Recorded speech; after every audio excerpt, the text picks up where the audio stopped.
Happy new ইয়াৰ মোৰ পিনৰ পৰা দেৰিকৈ হ'লেও হেপী নিউ ইয়াৰ দিছোঁ। আৰু যিহেতু এনেকুৱা জেগাত আছোঁ মই, আৰু নতুন বছৰৰ সকলোকে শুভেচ্ছা থাকিল।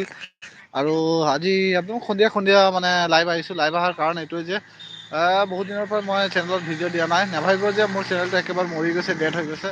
কিছুমান টেকনিকেল প্ৰব্লেমৰ কাৰণে মই চেনেলত ভিডিঅ' দিব পৰা নাই। আৰু কিয় ভিডিঅ' দিব পৰা নাই আপোনালোকক মই ক'ম যে আজি বেছি নহয় 1-2 মিনিট মানে লাইভ আহিম, আৰু 1-2 মিনিটতে মানে বহুত মানে হেৰি হ'ব। বহুত কিছুমান কথা আপোনালোকৰ ডিছকাছ কৰিম যে নতুন বছৰৰ আপোনালোকক মই শুভেচ্ছা দিলোঁ। যাতে এইবাৰ যাতে আপোনালোকে গ'ল নাজানো, এইবাৰ যাতে 2024 চনটোত আপোনালোকে সকলোৱে যাতে উন্নতি হওক আৰু ভাল হওক, মই সেয়াই আশা কৰিছোঁ। আৰু যাতে মোৰো ভাল হওক সেইটোও আপোনালোকে আশা কৰক। আৰু যদি মোৰ ভিডিঅ'বিলাক চাই আছে, যদি চাই ভাল পায় তেনেহ'লে ভিডিঅ'বিলাক অলপ শ্বেয়াৰ কৰি দিব, লাইক কৰি দিব, আৰু চেনেলটো ছাবস্ক্ৰাইব কৰি থ'ব, আৰু মোৰ পুৰণা ভিডিঅ'বিলাক চাই থাকিব। এই 9 জানুৱাৰী তাৰিখে মানে মোৰ চেনেলটো আকৌ মানে অলপ কিছুমান প্ৰব্লেম আছে, ঠিক হ'ব। সেইকাৰণে মই ভিডিঅ' চিডিঅ' দিব পৰা নাই। এই 9 জানুৱাৰীত মানে মোৰ মনিটাইজেশ্যন ডিচেবল হৈছিলে, সেইটো অন হৈ গ'লে মই ভিডিঅ' দিয়া মানে ষ্টাৰ্ট কৰিম আৰু।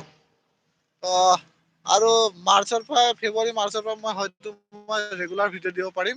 কিয়নো কিছুমান প্ৰব্লেম চলি আছিলে কাৰণে সেইবিলাক আকৌ চব ঠিক হৈ যাব।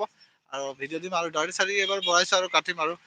আশা কৰি আছোঁ যাতে আহি থকা এই মাঘ বিহুৰ এডভান্সকৈ শুভেচ্ছা দিলোঁ। তেতিয়ালৈ মই ভিডিঅ' বনাব নোৱাৰিম চাগে, মোৰ ওচৰত এনেকুৱা ভাল মোবাইল নাই। যিহেতু আৰু মানে কেমেৰাও একো হেৰি নাই, আৰু সময়ো নোপোৱা হৈছোঁ।